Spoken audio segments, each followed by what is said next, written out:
Goedemorgen, God is zegen, ik wens je die zegen en schijn dag. Onze Bibelversen van jou zijn Psalm 34, versen 2-5.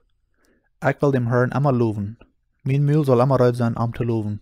Miene Seel zal vom Herrn immer goodet räden. Tot die, wat im Älent sind, tot hieren en sikj freien. Veharlicht met mij dem Herrn. Wel wie aulatoop zijn Nomen huach ieren. Ik zag dem Herrn en auntwuad mij, en herab mij van al mijn Forcht. Gott verspricht uns, dass wenn wir durch schwere Tiden gehen, wird trotzdem mit seiner allmächtigen Kraft über uns sein.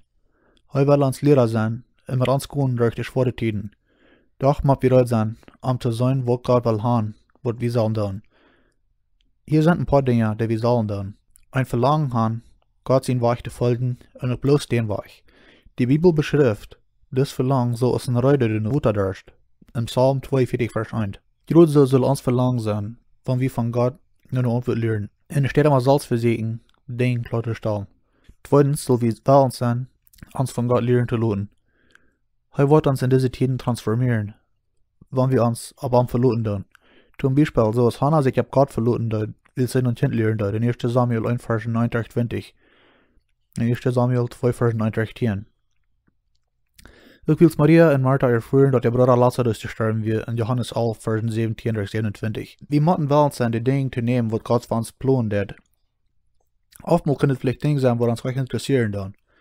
Viele sind allerlei die Nächsten, die Dinge luten zu tun, oder Proben fertig geben, dort sie nicht berufen sind dazu, und so wieder. Aber Gott will kriegen, was von der Jessel die guten Hans gegeben hat.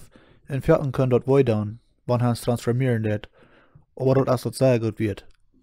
Drittens, wir müssen uns Hand geben, nur sehen wollen. Wir wollten, was Gott will er haben, dort wir uns total nur am Hand geben tun. Er will volle Hingabe. Der Herr sagt, wir sollen durch Glauben wandeln und nicht durch sein. 2. Korinther 4, Vers 7. Und wir müssen auch erkennen, dass wir unarm nicht sein. Johannes 15, Vers 5. Troubles sind niemals nicht gewünscht, aber die können viel wert sein. Viertens sind korrekte Dinge, die wir proben fertigbiegen, die du zum besten tun. Gott will, dass wir ein wichtiges Hort haben und einen lehrenden Jes. In einen handgebenden Willen sollen handgehen Arm. Beschriftet die, Gottes Segen und wieder an die Sehnen schein Dach.